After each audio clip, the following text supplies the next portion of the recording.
Hello guys, welcome back to my YouTube channel study math 91 में। तो कैसे हैं आप सभी लोग। तो आप लोगों के लिए एक बहुत बड़ी खुशखबरी आ चुकी है। ठीक है, बिहार पुलिस की बम्पर भर्ती आ चुकी है। 19,838 पदों पर भर्ती आ चुकी है। ठीक है, इसके लिए कौन कौन एलिजिबल है और कौन कौन इस फॉर्म को डाल सकता है, क्या अदर स्टेट वाले इस फॉर्म को डाल सकते हैं। आप अगर यूपी से हैं, बिहार से हैं तो डाल ही सकते हैं। दिल्ली से हैं या फिर एमपी से हैं, राजस्थान से, कहीं से भी हैं, क्या इस फॉर्म को डाल सकते हैं। ठीक है, क्या क्या कैटेगरी है जो आप लोगों को फॉलो करनी पड़ेंगी।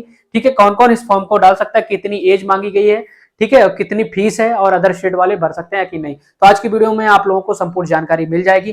ठीक है, बिहार पुलिस की जो भर्ती निकली हुई है इसमें हाइट बहुत कम मांगी जाती है। ठीक है, आप लोगों के लिए बहुत अच्छे चांस है। तो संपूर्ण जानकारी वीडियो को लास्ट तक देखना, बहुत अच्छी वीडियो होने वाली है। ठीक है, तो बिहार पुलिस के लिए आप लोग, जिसके फॉर्म 18 मार्च से स्टार्ट है और 18 अप्रैल तक फॉर्म चलेंगे। ठीक है, तो चलिए उसके बारे में आप लोगों को बता दी। केंद्रीय चयन पर्षद सिपाही भर्ती जो निकली हुई है, ठीक है, ये कितनी है, जिसकी फॉर्म 18/3/2025 से प्रारंभ होंगे, 18/4/2025 तक चलेंगे। ठीक है, सिपाही भर्ती चयन सामान्य प्रशासन विभाग, ये है कहाँ की, बिहार की।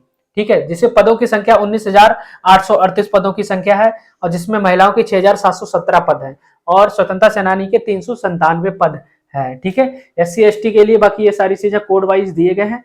ठीक है, मैं आप लोगों को बिल्कुल संपूर्ण जानकारी देने वाला हूँ। ठीक है, चलिए अब नेक्स्ट स्टेप क्या है, आप लोगों के लिए ऊंचाई दी गई है, जिसमें आप लोगों की हाइट, अगर आप जनरल में है तो 165 सेंटीमीटर होनी चाहिए। अगर आप क्या नाम अत्यंत पिछड़ा वर्ग पुरुष अभ्यर्थी हैं तो 160 सेंटीमीटर और SC ST हैं तो 160 सेंटीमीटर आपकी हाइट होना चाहिए। अगर आप अदर स्टेट से हैं तो आपकी हाइट कितनी होनी चाहिए, 165 सेंटीमीटर। अगर आप किसी भी स्टेट से हैं, यूपी से हैं, दिल्ली से हैं, एमपी से हैं, राजस्थान से हैं, कहीं से भी हैं, तो 165 सेंटीमीटर हाइट होनी चाहिए। आप इस फॉर्म को डाल सकते हैं, आसानी से डाल सकते हैं। ठीक है, कोई दिक्कत नहीं है। ठीक है, और आगे बताते हैं कि क्वालिफिकेशन क्या क्या दी गई है और एज में छूट कितनी दी गई।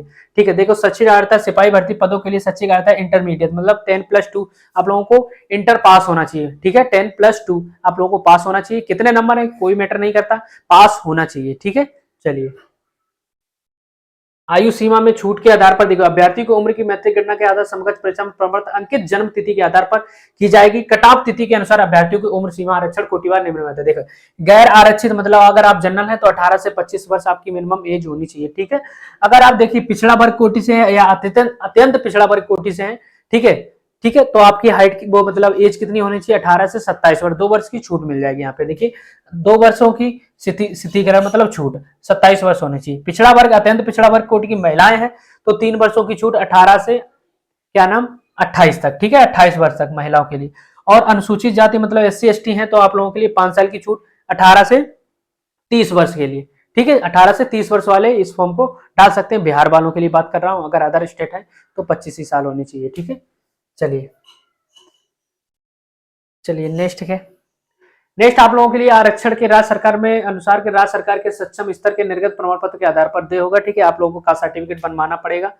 ठीक है, बिहार के प्रशिक्षण गृह संरक्षकों के प्रत्येक आरक्षित और गैर आरक्षित कोर्ट में 50% रिक्तियां भरी जाएंगी। योग्य गृह रक्षक अभ्यर्थियों को पर्याप्त संख्या में अनुपलब्धता की दशा में गृह रक्षक कोटि के शेष रिक्तियों को उसी कोटि के गैर अभ्यर्थियों को भरा जाएगा। ठीक है, 50% तो भाई साहब बिहार वाले ही जाएंगे।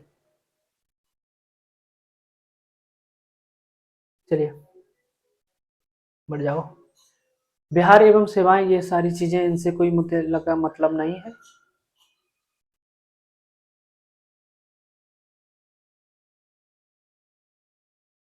चयन के लिए परीक्षा संचालन, सबसे पहले आप लोगों की लिखित परीक्षा होगी। प्रथम चरण आप लोगों की लिखित परीक्षा होगी।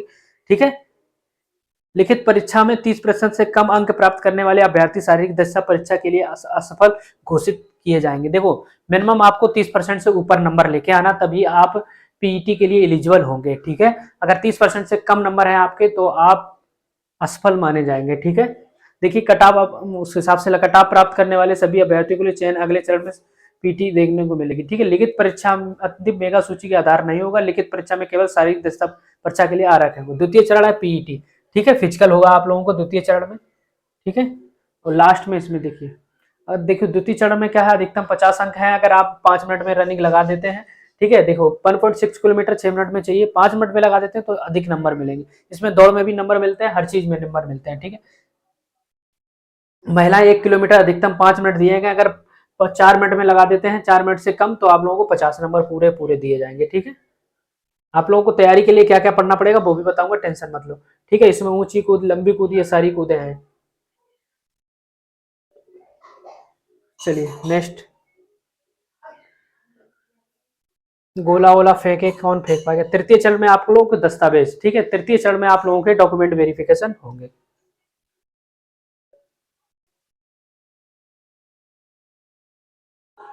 सक्षम प्रतियों द्वारा वित्तीय वर्ष 2023-24 के लिए बिहार सरकार की अधिकतम सूचना के साथ संलग्न सूची प्रपत्र में निर्गत प्रमाण पत्र एवं स्थायी आवास प्रमाण पत्र होना चाहिए। ठीक है, मूल निवास वगैरह ये सब कुछ लगाना पड़ेगा आप लोगों को अगर आप आरक्षण चाहते हैं तो। ठीक है, लिखित परीक्षा में आधार नहीं होगा, ये सारी कुल अंकों की तैयार की जाएगी, इससे कोई मतलब नहीं है। ठीक है, उसके बाद आप लोगों का चिकित्सा हो, मतलब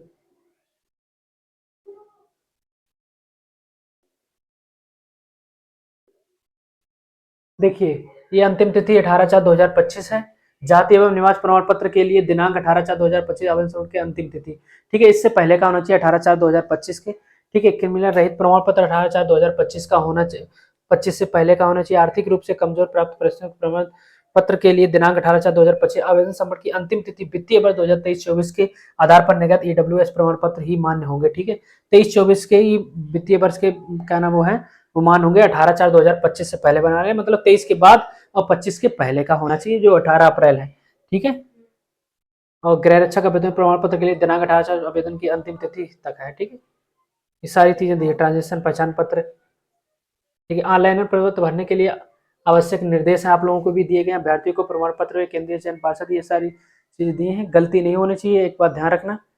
आईडी अनिवार्य है, पंजीकरण करने के लिए मोबाइल नंबर, ईमेल आईडी अनिवार्य है। ठीक है, ये चीजें आप लोगों के पास होनी ही चाहिए। रद्द कर दिया जाएगा ऑनलाइन आवेदन पर द्वितीय भाग में। अभ्यर्थियों को वंचित सूचनाएं, पिता पति का नाम, माता का नाम, ये सब ठीक होना चाहिए। ईमेल आईडी भी सब ठीक होनी चाहिए। ठीक है, फोटो आपका क्या साइज होना चाहिए, फोटो भी इसमें दिया है, देखिए कहाँ दिया गया था अभी,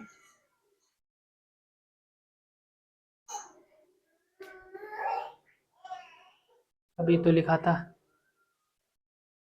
15 बाई कितने का होना चाहिए। चलिए कोई दिक्कत नहीं।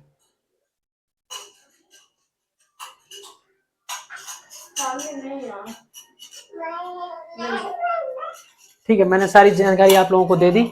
और भी कोई डाउट हो तो जरूर पूछ लेना हमसे। ठीक है, लिखित परीक्षा कितने अंकों की होगी वो भी मैं आप लोगों को नेक्स्ट वीडियो में सारी चीज़ जानकारी देंगे, कैसे आपको तैयारी करना है। देखिए, इसमें सबसे ज़्यादा इंपॉर्टेंट है तो GK GS, GK GS, math, reasoning और साइंस का पूरा कमाल होता है। ठीक है, तो इन सभी चीज़ों की आप लोगों को जानकारी होनी चाहिए। ठीक है, तो आप लोग जीके जीएस की अच्छी तैयारी करें। कैसे आप लोगों को तैयारी करनी है वो भी मैं नेक्स्ट वीडियो में आप लोगों को पूरी संपूर्ण जानकारी दे दूंगा। ठीक है, तो चलता हूँ दोस्त, बने रहिए हमारे साथ। जय हिंद, जय भारत।